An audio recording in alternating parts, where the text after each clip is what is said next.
Hi there, welcome back to my channel, Solo Cruising with Heather. So do you want to know the 7 items I take on every single cruise, whether it's a river cruise or an ocean cruise? Well, I've got the information coming up, so let's go. So, number one thing I take on every cruise is a photocopy of my passport. I do this just as security. You just never know. Passports get stolen, you lose passports, you're carrying all of these documents, you think you've had your passport with you, and then next time you're looking for it, it's gone. It's a very anxiety producing situation. You never want to have to go through that. But just as a safety, just take a photocopy of your passport, and then if it is lost or stolen, when you get in touch with your local consulate or embassy to let them know what the situation is, by you having this photocopy of your passport face page, it will quicken up with your local renewal process because they can see that yes, you were a British citizen or American citizen or citizen of whichever country you're traveling from, and they can help you get that quick renewal so that you can continue your journey, and more importantly, so you can get yourself home again after the cruise ends. So definitely take a photocopy of your passport. The other thing I take a photocopy of is my travel insurance policy. And so my policy has about 20 pages. I don't want to take the whole thing, but I will take a copy of the information page. And again, I'll put that in the cruise, in my cabin safe. And it's there just in case I need to access information. I don't know if I get sick on the ship. I could get a GI bug. I could get COVID at hand, easily accessible. Should anything happen to you, I think you'd find valuable, and it doesn't really take much effort to do that. Just make copies, take them to some of the high street stores will do photocopying if you don't have a printer at home that does document scanning. Take them to, and then just fold it up and put it in your safe when you're on the cruise ship and forget about it. Don't forget to take it with you when you leave though. The next thing I take on every cruise is an address book that has all my contact details in it, including passwords to some of my email accounts and even a couple of my banking accounts. And I do this because if I lost my phone, my world would come to an end. All my life is in my phone, including access to my banking accounts, access to the telephone numbers and details of my family members and friends, and it would be devastating to me. And I cannot remember everyone's email. I cannot remember people's telephone numbers anymore. I mean, we just don't do that. Our phone remembers everything, and all you just press the name and dial. I don't know the telephone number of my brother by heart. I wonder, do you? Good question to ask yourself. So, on my last cruise, there was a lady who lost everything because she lost her phone, and she was so stressed in this situation. So you never want to be in this situation. If you were to lose your phone or if your phone was stolen, how are you going to contact your family members? Do you remember everyone's email that you could email them and say, hey, look, this is the situation? And even if you were to acquire a new replacement as you're setting up, all of those accounts are going to want verification. Do you have that information? Do you remember those questions that they asked you when you set up those accounts? I don't. I can't remember. Sometimes it's questions like, who was your favourite teacher at school? What was the name of your first pet? Those you might remember, but there's some other ones that I can't remember. So I have this little notebook that I bring with me. It's got some details of some of these key accounts. And so if I was to lose my phone or if my phone was stolen and I get a replacement, I can quickly reset up the replacement device with the information that I have at hand. So once again, I highly recommend that you take something with you, some information about your key contacts and key accounts, and again, lock it up in your cabin safe. Hopefully you'll never have to use it, but if you do, you'll be very grateful that you have it. The third thing I take on every cruise is one of these: backup charger for my phone. This one will back up my iPhone, I think I have iPhone 14, 2.5 times. And I take one of these because I noticed that when I'm out about on excursions, I'm taking lots of photos and I'm taking videos, and my battery goes down and down and down and down. And I would never want to be off ship with a phone that's dead, and neither do you. And so I highly recommend you take one of these with you. You can buy them on Amazon, you can get them in the supermarkets. They don't cost very much.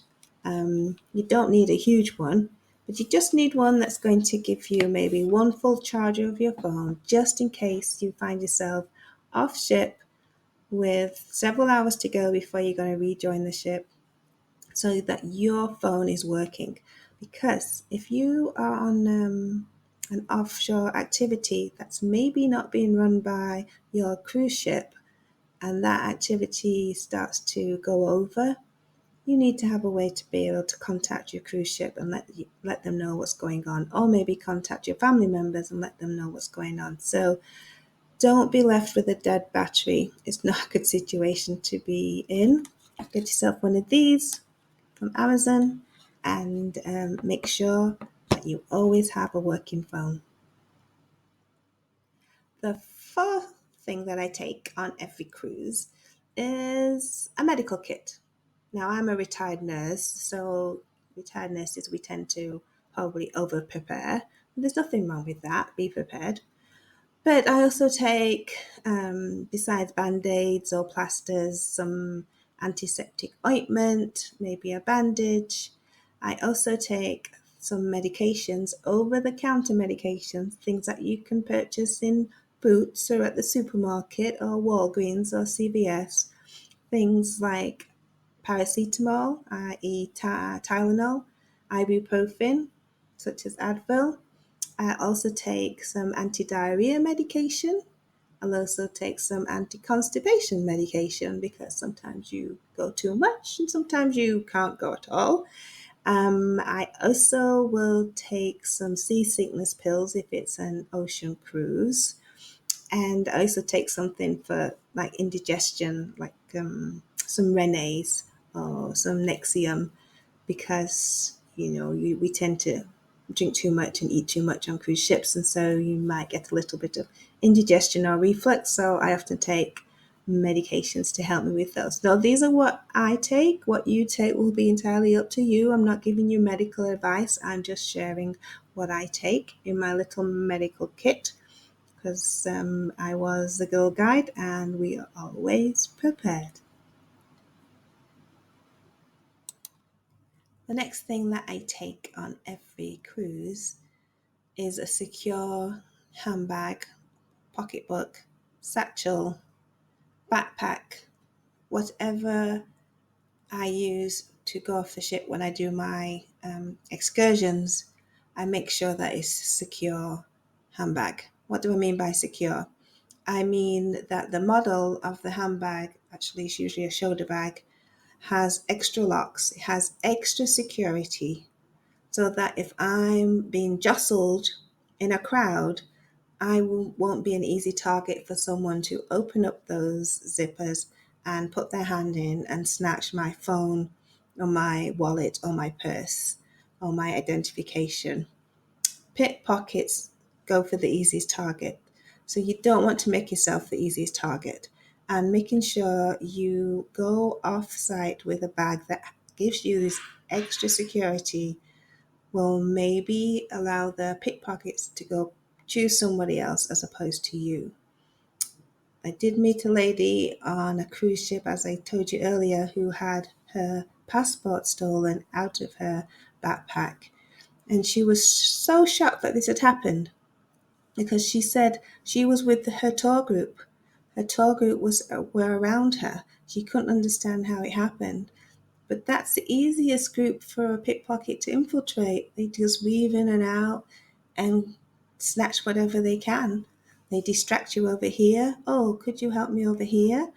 And well, someone over here is trying to get into your bag. So just be careful. I intend to make a whole video about safety and security when you're going off ship, in either to explore or doing an itinerary with a group. But there are definitely things you can do to protect yourself and keep yourself safe. But one of the number one thing you can do is make sure that your handbag or your backpack has additional security measures. And you can purchase these again on Amazon. There's two names that I personally use. One is Pacsafe and the other one is Travelon. I have products from both of those companies.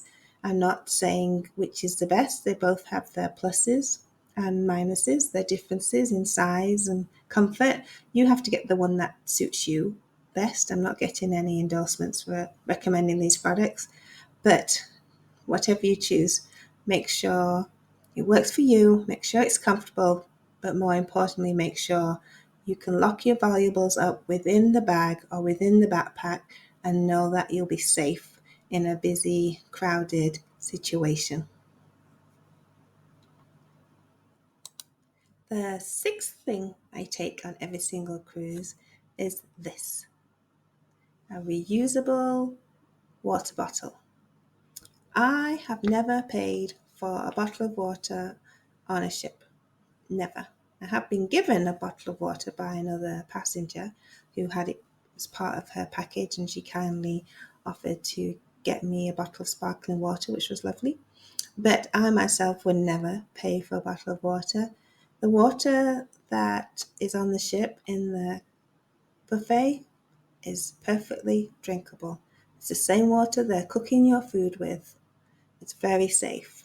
In fact, even the water that comes out of your tap in your cabin is safe to drink. And yes, I have drunk that water too and survived, to tell you the tale. There's no need to purchase 24 plastic bottles of water to be delivered to your cabin. There really isn't. This water and the dispensers in the buffet is free. Save your pennies for something else, not paying for water. Plus, it's kinder to the environment, don't you think? So, take a reusable water bottle. If you like to drink coffee and tea throughout the day, especially on a sea day, take a reusable coffee cup with you as well. Then you can fill that up in the buffet in the morning and enjoy your coffee throughout the morning, and then go at lunchtime and make a fresh cup of coffee for you to enjoy for the afternoon. The choices are endless, and everything is there 24/7 on tap for you to enjoy. So take advantage of it, save some money. Seventh and last thing I take on every cruise I do. Doesn't mean this is the absolute last thing I take, but this is the last thing that I know I take on absolutely every cruise, whether it's an ocean cruise or a river cruise. Take one of these. It is a multi-socket adapter, an international plug, as you may call it. It has the ability to hit European, Eastern European, Western European, American, British. You can plug your own appliances in here, your phones and everything. It also has some USB sockets here. So it's just been great, and I've used it on every single cruise. You can get them again on Amazon, or they also sell them at the airport if you're flying to your cruise departure destination. A good one will probably set you back about £20, $25, and get a decent one, because the last thing you want is when you get there you find that it doesn't work, or that these bits that are supposed to poke out, are not solid. So spend a little bit of money maybe and get yourself a decent one, because you're going to use it for years. I've had this one probably about 4 or 5 years now. So I always take it with me. It comes with a nice little case, and it's always in my suitcase ready to go.